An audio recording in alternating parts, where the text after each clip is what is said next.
बातमीपत्रात आता पाहूयात गल्लीपासून ते दिल्लीपर्यंतच्या ताज्या घडामोडींचा धावता आढावा। अजित पवारांच्या उपस्थितीत त्यांच्या पक्षाचे वैद्यकीय मदत कक्षाचे महाराष्ट्र प्रमुख जितेंद्र सातव यांना भाजपचे पुणे कॅन्टोन्मेंटचे आमदार सुनील कांबळे यांनी कानशिलात लगावली आहे। पुण्यातील ससून रुग्णालयात हा प्रकार घडलाय। ससून रुग्णालयात तृतीयपंथीयांच्या स्वतंत्र वॉर्डचं उद्घाटन पालकमंत्री अजित पवार यांच्या हस्ते करण्यात आलं। मात्र या कार्यक्रमाच्या कार्यक्रम पत्रिकेत स्थानिक आमदार म्हणून आपलं नाव नसल्याचं म्हणत आमदार सुनील कांबळे संतप्त झाले आणि त्यांनी सातव यांच्या कानशिलात लगावले। यानंतर सातव यांनी आपण या घटनेची माहिती अजित पवारांना देऊ असं म्हटलंय। तर उद्घाटनाचा कार्यक्रम संपल्यानंतर मंचावरून खाली उतरताना कांबळे यांनी त्या ठिकाणी कार्यरत असलेले पोलीस कर्मचारी शिवाजी सरग यांच्या कानशिलात लगावल्याची माहिती आहे। दरम्यान आमदार कांबळे यांच्या या कृत्यानंतर आता पोलीस काय कारवाई करणार हे देखील पाहणं महत्त्वाचं ठरणार आहे। 2019च्या विधानसभा निवडणुकीत ते पुणे कॅन्टोन्मेंट मतदारसंघातून निवडून आले होते। आमदार होण्यापूर्वी कांबळे 1992 पासून पुणे महापालिकेत नगरसेवक होते। कांबळे यांनी पश्चिम बंगालच्या 2021च्या निवडणुकीत बालुरघाट विधानसभा मतदारसंघाच्या निवडणुकीत प्रचार आणि बूथ स्तरावर संपर्क साधण्याचं भाजपच्या बाजूनं काम केलं। कांबळे हे सध्या महाराष्ट्र विधिमंडळातील अनुसूचित जाती विधी समितीचे सदस्य आहेत। भाजपचे आक्रमक आमदार म्हणून त्यांची ओळख आहे। उपमुख्यमंत्री अजित पवार यांच्यासमोर राष्ट्रवादी पदाधिकारी आणि पोलीस कर्मचाऱ्यास सुनील कांबळे यांनी मारहाण केली। यामुळे त्यांच्या अडचणी वाढणार आहेत, याची गंभीर दखल अजित पवार यांनी घेतल्याची माहिती आहे। तर यापूर्वी पुणे महानगरपालिकेच्या एका वरिष्ठ महिला अधिकारी सुष्मिता शिर्के यांना शिवीगाळ केल्याची तथाकथित ऑडिओ क्लिप चांगलीच व्हायरल झाली होती। त्यांनी महिला अधिकाऱ्यास घाणेरड्या भाषेत शिवीगाळ केली होती। उपमुख्यमंत्री अजित पवार यांनी पुन्हा एकदा राष्ट्रवादीचे अध्यक्ष शरद पवार यांना टोला लगावत वयाच्या 80-85 वाल्यांनी थांबलंच पाहिजे असं विधान केलंय। मी जे बोलतो ते वस्तुस्थितीला धरून असतं, आता नव्या चेहऱ्यांना संधी द्यायला हवी असंही अजित पवार म्हणाले। नाशिकच्या कालिदास कला मंदिर इथं सुविचार मंचतर्फे सुविचार गौरव पुरस्कार वितरण पार पडला। यावेळी अजित पवार बोलत होते। यावेळी अजित पवार म्हणाले की मी जे बोलतो ते वस्तुस्थितीवर आधारित असतं, मी काही लेचापेचा नाही, परखडपणे बोलण्याची धमक माझ्यात आहे। वयाच्या 80-85 वाल्यांनी थांबलंच पाहिजे, नव्या चेहऱ्यांना संधी द्यायला हवी असा टोला अजित पवार यांनी काका शरद पवार यांना पुन्हा एकदा नाव न घेता लगावलाय। तसंच हे काही राजकीय व्यासपीठ नाही, माझी भूमिका मी लवकरच राजकीय व्यासपीठावर मांडणार आहे असंही अजित पवार म्हणाले। तोंडावर एक बोलायचं आणि पाठीमागं वेगळं बोलायचं ही माझी वृत्ती नाही, तुम्ही मागं फिरल्यावर दुसरंच काहीतरी बोलायचं असं मी करत नाही। मात्र 80-85 वर्षाच्या लोकांनी आशीर्वाद देण्याचं काम केलं पाहिजे, सल्ला देण्याचं काम केलं पाहिजे असं अजित पवार म्हणाले। दरम्यान अजित पवार यांच्या विधानावर राष्ट्रवादीच्या शरद पवार गटाचे खासदार अमोल कोल्हे यांनीही जोरदार प्रत्युत्तर दिले। प्रभू श्रीरामांनी वडिलांच्या वचनाची पूर्तता करण्यासाठी वनवास पत्करला होता। आज मात्र पितृतुल्य गुरूंना वनवासात जाण्याचा, निवृत्ती घेण्याचा सल्ला दिला जातो। अशा लोकांना श्रीराम कसे पावतील असा टोला अमोल कोल्हे यांनी लगावलाय। महाराष्ट्रासह देशात यंदा निवडणुका होत आहेत। या निवडणुकांच्या तोंडावर मुख्यमंत्री एकनाथ शिंदे यांनी मोठं विधान केले। मी अजून 8 महिने आहे, तोपर्यंत फिरावं लागणार आहे असं वक्तव्य मुख्यमंत्री एकनाथ शिंदे यांनी केलंय। दरम्यान राज्यात निवडणुकीच्या पार्श्वभूमीवर सर्व राजकीय पक्षांनी कंबर कसली आहे। त्यातच मुख्यमंत्र्यांनी केलेल्या या विधानामुळे चर्चांना उधाण आलंय। गुरुवारी पालघर जिल्ह्यातील सरपंच आणि विविध पक्षातील पदाधिकारी कार्यकर्त्यांनी शिवसेनेत जाहीर प्रवेश केला। यावेळी शिंदेंनी कार्यकर्त्यांना संबोधित केलं।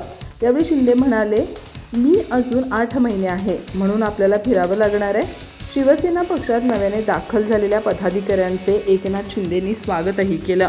यावेळी शिंदे म्हणाले, आज 2 प्रवेश झाले आहेत, वरळी आणि पालघरमधून अनेक जणांनी प्रवेश केलाय। तुम्ही जो विश्वास दाखवला तो मी पूर्ण करेन। आम्ही राज्यात केलेल्या विकासामुळे विश्वासाने तुम्ही आज शिवसेनेत प्रवेश केलाय। पालघरचा विकास केला जाणार असून जिल्ह्यातील सगळ्यांना नोकरी मिळाली पाहिजे यासाठी आम्ही काम करतोय असं आश्वासन शिंदेंनी दिलं। तसंच मोठ्या प्रमाणावर आदिवासी समाज मुख्य प्रवाहात आला पाहिजे, यासाठी आपण वर्सोवा ते विरार आणि विरार ते पालघरपर्यंत रस्ता करणार आहोत असंही शिंदे म्हणाले। यावेळी बोलताना मुख्यमंत्री शिंदेंनी ठाकरे गटावर निशाणा साधलाय। सगळ्यांना रोजगार आणि हाताला काम मिळालं पाहिजे यासाठी काम करतोय। 2.5 वर्षात जे काम थांबलं होतं ते 1.5 वर्षात पूर्ण करतोय. महाराष्ट्रात उद्योग नंबर 1 वर करणार आहे. मोठ्या प्रमाणावर विकास होतोय. शासन आपल्या दारी कार्यक्रम सर्वात लोकप्रिय आहे. 2 कोटी लोकांनी याचा लाभ घेतलाय असं शिंदे म्हणाले. आमदार रोहित पवार यांच्या बारामती ॲग्रो कंपनीवर केंद्रीय तपास यंत्रणेनं धाड टाकल्याची माहिती आहे. शुक्रवारी सकाळी केंद्रीय तपास यंत्रणेचे पथक इथं पोहोचलं असून या कंपनीच्या कार्यालयात अन्य लोकांना प्रवेश देणं बंद करण्यात आलंय. शुक्रवारी पुणे, बारामती आणि इतर ठिकाणी ईडीकडून छापेमारी करण्यात आली. ईडीच्या पथकाने एकूण 6 ठिकाणी छापेमारी सुरू केल्याची माहिती मिळाली आहे. ईडीने मनी लॉन्ड्रिंग प्रकरणात ही कारवाई केल्याची माहिती आहे. दरम्यान यापूर्वी बारामती ॲग्रो कंपनीला महाराष्ट्र प्रदूषण विभागाने नोटीस दिली होती. 72 तासात फ्लॅट बंद करण्याची सूचना नोटीसमध्ये दिली होती. त्यावेळी आमदार रोहित पवार यांनी स्वतः ट्विट करत मागील वर्षी सप्टेंबर महिन्यात ही माहिती दिली होती. त्यानंतर उच्च न्यायालयातून त्यांनी स्थगिती मिळवली होती. रोहित पवार हे बारामती ॲग्रो कंपनीचे CEO आहेत. आता अंमलबजावणी संचालनालयाने मनी लॉन्ड्रिंग प्रकरणाच्या तपासाला सुरुवात झाली आहे. यामुळे बारामती ॲग्रो कंपनीच्या संबंधित लोकांच्या घरी छापेमारी सुरू करण्यात आली आहे. मुंबई आणि मुंबईच्या जवळच्या काही ठिकाणी ईडी करून छापेमारी करण्यात आली आहे, ज्यात मुंबईसह इतर 6 ठिकाणी छापेमारी करण्यात आली आहे. दरम्यान ईडीच्या एका पथकाकडून रोहित पवार यांच्या बारामती ॲग्रोच्या कार्यालयावर धाड टाकली आहे. आधी प्रदूषण महामंडळ आणि साखर आयुक्तांनी बारामती ॲग्रोवर कारवाई केली होती. त्यानंतर हे प्रकरण न्यायालयात गेलं होतं. तिथं त्यांना दिलासा मिळाला होता. पण आता पुन्हा एकदा त्यांच्या बारामती ॲग्रोवर केंद्रीय तपास यंत्रणेकडून छापा टाकण्यात आलाय. अतिशहाणा त्याचा बैल रिकामा ही म्हण आपण ऐकली आहे. शरद पवार यांचा उरलेला पक्ष संपवण्यासाठी दुसऱ्या कुठल्या पक्षाला काही करायची गरज नाही असा टोला मंत्री छगन भुजबळ यांनी राष्ट्रवादी काँग्रेसच्या शरद पवार गटाचे आमदार जितेंद्र आव्हाड यांना लगावलाय. जितेंद्र आव्हाड यांनी श्रीरामांबद्दल केलेल्या वक्तव्याप्रकरणी भुजबळ यांनी ही टीका केली आहे. छगन भुजबळ म्हणाले की शरद पवार यांचा उरलेला पक्ष संपवण्यासाठी दुसऱ्या कुठल्या पक्षाला काही करायची गरज नाही. त्यांचा जो काही उरला सुरलेला गट आहे तोच त्यांचा पक्ष संपवण्यासाठी पुरेसा आहे असं भुजबळ म्हणाले. यावेळी भुजबळ यांनी जागा वाटपाबाबत विधान केले. ते म्हणाले की शिंदे गटाला जेवढ्या जागा मिळतील तेवढ्याच जागा आम्हाला मिळाव्यात. यावर सविस्तर चर्चा होईल. त्यांचेही 40च्या आसपास आमदार आहेत, आमचेही 40च्या आसपास आमदार आहेत. त्यामुळे त्यांना जे काही मिळेल, जेवढी मंत्रिपदं मिळतील तेवढीच आम्हालाही मिळावी. त्यांना जेवढ्या खासदारकीच्या जागा मिळतील तेवढ्या आम्हालाही मिळाव्यात. यात काही चूक आहे असं मला वाटत नाही, अशी भूमिका भुजबळ यांनी मांडली आहे. तसंच भुजबळ यांनी पुन्हा एकदा मराठा आंदोलक मनोज जरांगे यांच्यावरही निशाणा साधलाय. सातत्यानं कुणबी प्रमाणपत्र दाखले चुकीच्या पद्धतीनं सापडत आहेत. लिंगायत आणि इतर समाजाचे पण सापडत आहेत. कुणाकुणाला दाखले देणार? हळूहळू मागण्या वाढत चालल्या आहेत. संपूर्ण मराठा यांना OBC आरक्षण द्या अशी त्यांची मागणी आहे. नवनिर्मित नेत्यांच्या मागण्या वाढत चालल्या आहेत असा टोला भुजबळांनी मनोज जरांगे यांना लगावला. छतरपूरच्या बागेश्वर धामचे प्रमुख पंडित धीरेंद्र कृष्ण शास्त्री म्हणाले, राम हा राजकारणाचा विषय नाही. धर्माने राजकारण चालतं, राजकारणाने धर्म चालत नाही. रामाचं धोरण म्हणजे जगात शांतता. अशा परिस्थितीत कोणी भाकरी भाजत असेल तर तो मूर्खपणा आहे.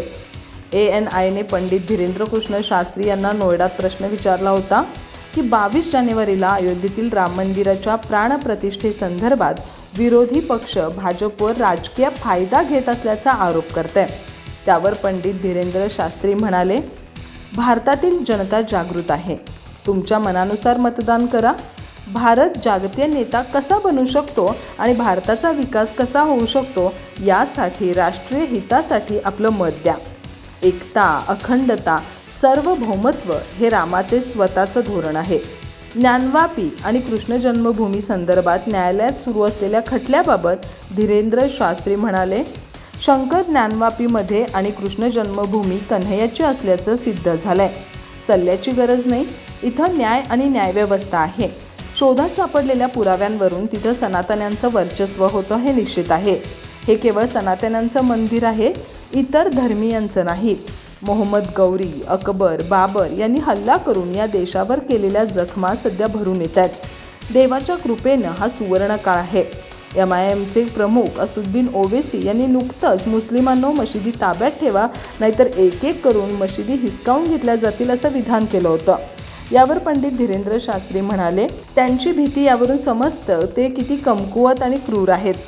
मशिदी पाडून मंदिर बांधायची असती तर एवढ्या मंदिरात पुजाऱ्यांची संख्या जास्त असल्यानं मशिदी उद्ध्वस्त झाल्या असत्या. आपल्याला मशिदींवर मंदिरे बांधायची नाही आहेत. जिथं आपली मंदिरं होती ती पुन्हा बांधायची आहेत. आता जर त्यांना ही भीती असेल तर त्यांची भीती कायम राहो.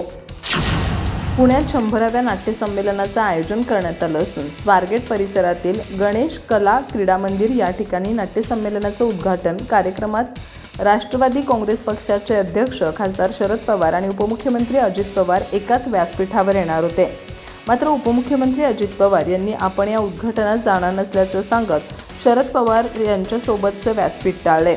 पवार म्हणाले, नाट्यसंमेलनाचं उद्घाटन असलं तरी त्याबाबत आपणास काही माहिती नाही. अनेक कार्यक्रमात माझी नावं कुठेही टाकली जातात असं सांगत त्यांनी विषय मिटवण्याचा प्रयत्न केला. पवार म्हणाले, मुख्यमंत्री एकनाथ शिंदे यांनी कॅबिनेट बैठक घेतली होती. त्यात आरोग्य विभागाने कोविडबाबतची माहिती दिली. आम्ही दररोज कोविड संदर्भात आढावा घेत असून कोरोना रुग्ण वाढू नये यासाठी जी खबरदारी घेतली पाहिजे ती राज्य सरकार घेईल. त्याबाबतच्या सूचना सर्व रुग्णालयांना दिल्या आहेत. नागरिकांनी देखील त्यास सहकार्य केलं पाहिजे, कारण मागील वेळी कोरोना आजार आला होता त्यावेळी प्रत्येकानं आपलं कर्तव्य समजून काम केल्यानं मात करण्यात आली. आता जो कोरोना येतो आहे त्याची तीव्रता इतकी नाही, परंतु काळजी घेणं आवश्यक आहे. पाण्याच्या नियोजनाबाबत ते म्हणाले, रब्बीचा हंगाम संपल्यावर पुन्हा कालवा समिती बैठक घेऊन पाण्याचं नियोजन करण्यात येईल.